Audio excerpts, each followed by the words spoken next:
Oh, that's great. What about you, Nadia?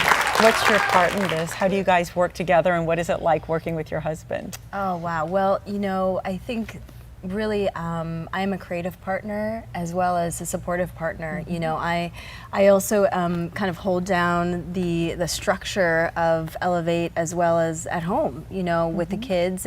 But he's a super hands-on dad. And so we actually do both. You know, I'm a businesswoman and a mother, and he's a businessman and a father. And I think that's the new paradigm right now too, is that you know, in the past the men would go out and work, and then the women would stay home and kind of just take care of the kids. And now it's a hybrid. You know, we're sharing the responsibilities, and it makes it more of a holistic family environment, which is amazing and powerful. And it's why our children are so I would say they're really present, because we are committed to being present with them as much as possible. So I support wherever I can. I produce, and you know, we really try to bring our children into our work life as well. Yes, what I love about it is that you were mentioning that you're a mother and a father, and you're a mother and a father, that you don't want to just bring home the bacon and see your kids at nighttime and get tired and wake up in the morning and be maybe moody and getting your breakfast and out the door. So you both do parenting, you know, what you work, bring home money, and you stay at home. And so I think that's beautiful, and I want you to share the story about your video that went viral, because that's a really strong message of parenting, especially for a father. Yeah, I had been creating little videos mostly in our car on the way to school since our first child was born. He's now 6 years old. And we would just make these little videos because funny stuff always happened on the way to school in the car.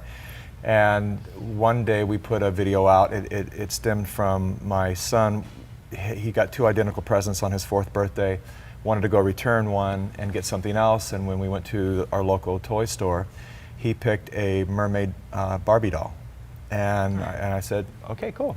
And we got it for him, and we went out to lunch, and while we were eating, he was playing with it, and I caught the eye of two ladies that were looking at him and pointing and frowning. And I thought, oh, it didn't even occur to me that that would be a controversial thing, you know? And so we got in the car, and I made a quick little video just declaring, both of our boys were in the car, so one was at the time 2 and the other was 4.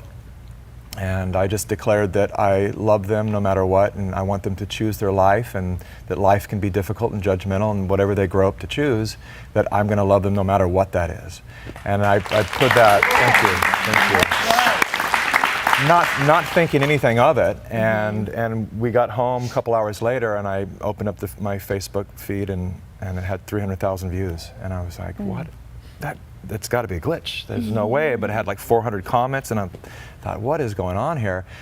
Next thing I know, it's translated into different languages. It's received over 100 million views at this point, and we ended up on a talk show circuit talking about on that video, on that 1-minute video, which changed me as a filmmaker, because you know, we spend millions of dollars and years on making films, hoping that we can get 1 million people to see it. And trying to make a movie that people will like, that people want to see, worrying about them instead of what's true, coming from your heart. Now we have a 1-minute iPhone video that's reaching the world and starting a global dialogue, and really the crux of the what people wanted to discuss, which just hadn't been really in the you know, the zeitgeist of our communication at this stage of our evolution, was the difference between molding a child in our likeness. So we think, you know, we're supposed to tell them what they are and shape their lives, and you're going to be a doctor, fine.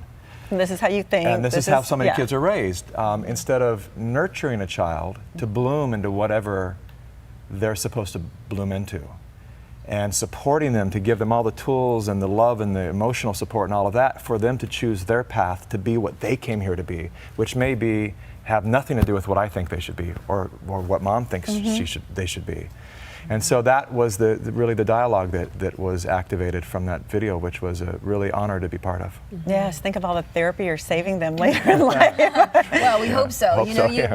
We joke about that because we're in this transformational, you know, world, and we always try to be as, you know, communicative and present with our children, and You know, I just feel like you can do your best, and you know, maybe they're going to go off and have to figure it out themselves. I mean, they will, and all we can do is guide them and love them and support them through it. And you know, who knows what will happen? But all we can do is our best, and just really trust the process and love them as much as we can. And I think that they're, you know, so far they're doing really well. Yes, yes.